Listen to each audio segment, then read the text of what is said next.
Kyodai is back with Day of the Samurai, even though it's not during the day at all. And he's not a samurai. But we're talking about it right now.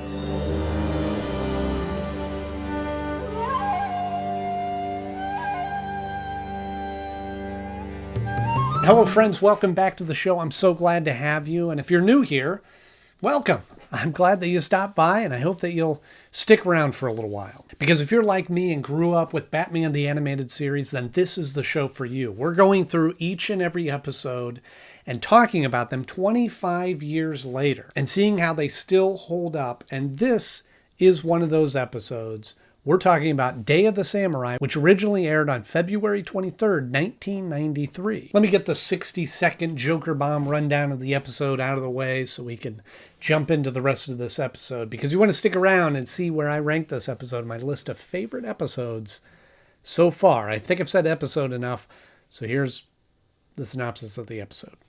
That's it, last one.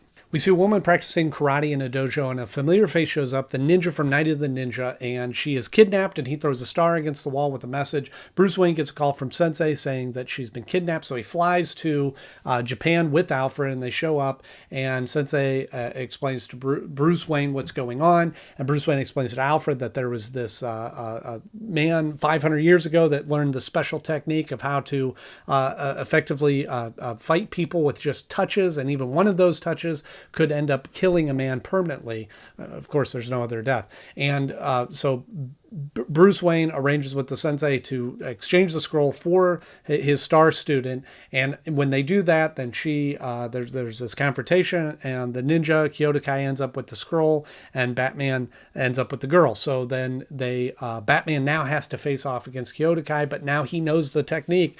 Even though the scroll had crumbled in his hands, the one piece that he was able to salvage is that the touch of the deep sleep. And so Batman is a little fearful that he's got to face off him, but now the ninja knows how to kill him with the touch, but he discovers what it is because there's a worn spot on the dummy where he's practicing. So he goes out and faces him on this volcano ledge, and Kyodai knows that Batman is Bruce Wayne, so he fights him without his mask on.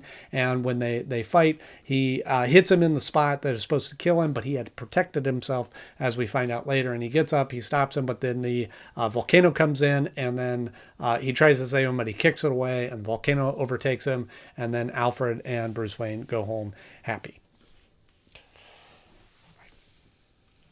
It was just really wordy. I feel like I could have done that in 60 seconds. It was not good news. I believe I will have that tea, Alfred. This episode very much feels like a sequel of Night of the Ninja. In fact, it's even kind of the same play on the words. Night of the Ninja, Day of the Samurai. But it is kind of a sequel. It kind of picks up where we left off in the previous episode with Kyodai and kind of ramps it up. He called the art Kiba no Hoko, the way of the fang. I thought one of the neat things about this episode is when Kyodai comes and kidnaps that woman that's taking karate. They're speaking Japanese, and there's subtitles, which I thought was a great decision for the creators to make, because it gave the kids watching the episodes a lot of credit. Yeah, it involved reading some subtitles unless you knew Japanese, but I thought it was a great way of having the episode take place in Japan and not dumbing it down for anybody, not making everybody speak English or even try to explain that away. They had them speaking Japanese, and even Batman and Bruce Wayne have to speak Japanese at a couple of different spots. And I thought that was a great choice to make. And again, it's one of those reasons why I think that the show has held up so well, is it wasn't dumbed down. It wasn't, it's made for kids, but it wasn't simplified. To tell a story like this, it needed to be in Japan. Which is the other cool part about this, is that this whole episode takes place in Japan, other than one little scene at the beginning where Batman is in the Batcave and gets a call. But the whole episode is in Japan, so it's this really kind of change of location, change of scenery. And I know they did that in a few of the other episodes, like they went to that island in Tiger, and it was really cool to see this on location and all the elements that go with that.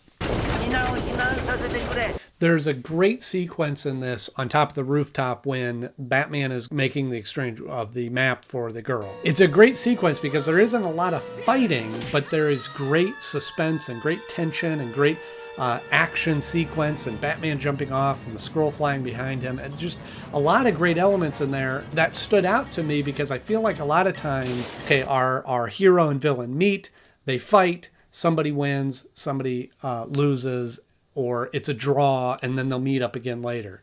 This was a confrontation, but it wasn't like just a fist fight brawl confrontation. It was a little bit of cat and mouse. Throw me the map. First, she goes free. It was just great suspense and a great choice to do something different than just having the two of them fight, which I think made sense in the storyline because the premise is that they're very equally matched. Last time they fought in Night of the Ninja, which they reference, Bruce Wayne was able to come out victorious, so they didn't bother having them fight again and save that for the end, which was very nice. Very good choice. Fighting styles are like fingerprints. Kyodai knows that we're the same man. And it's a neat setting. Having them face off and fight on a volcano in Japan. I mean, how many episodes of Batman can be like that? Although, which reminds me that there is a new Batman animated movie that's going to be coming out soon, Batman Ninja, which I know takes place in feudal Japan. So it's kind of interesting that this episode lands when it does, because that movie is going to be coming out, and I'm sure I'll watch it and review it here on the channel. The volcano may claim us all. It does not matter. Ninja do not fear death. And when they do finally face off, I love that they set it up where Bruce Wayne Batman takes off his mask. Let us face each other in the open, man to man. Samurai do not hide behind masks.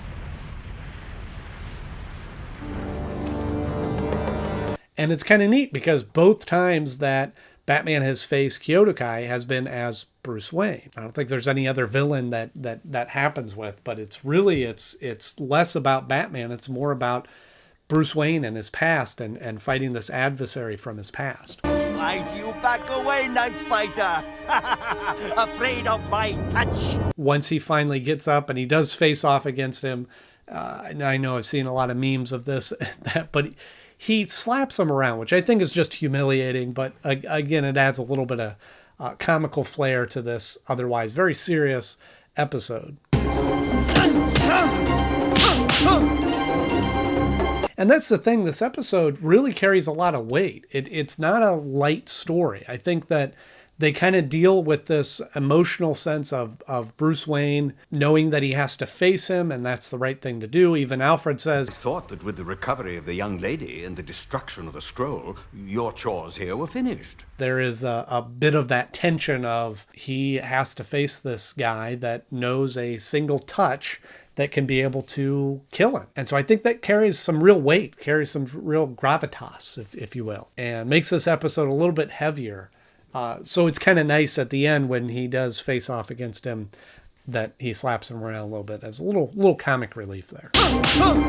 So when it comes time to rank this episode, I really enjoyed it. It's a great, fun episode. I remember liking it when I was a kid because of all the karate elements. I was really into karate when I was younger, and it ended up taking karate a few years after this came out.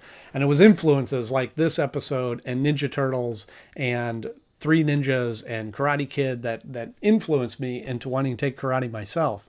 So this episode, I have some great memories of. It is on a grander scale taking place in Japan and this world traveling element for Batman. But it's an intimate story, and it's a story from his past without doing a lot of flashbacks. It ties to a little bit more, and it lends itself to have Bruce Wayne do a little bit more. I honestly like this episode better than the Night of the Ninja. However, having said all of that, as we've experienced in the past, is that there are a lot of great episodes for Batman the Animated Series. So when it came time to place it, it ended up falling at the number 21 spot of my favorite episodes, just below The Laughing Fish, which it was difficult for me to do because I know I have my issues with the Joker and feel like he's saturated, but Joker, Batman versus Joker, it goes so well together, and this episode feels feels very different than classic Batman in that sense. So it's hard to compare those. But it does beat out Off Balance, because as kind of quirky and kooky as Off Balance is, this one gives a nice root of reality and a nice root of Batman's past, or Bruce Wayne's past rather, that make it a strong episode, sitting at the number 21 spot of my favorite episodes so far. Most ingenious, sir.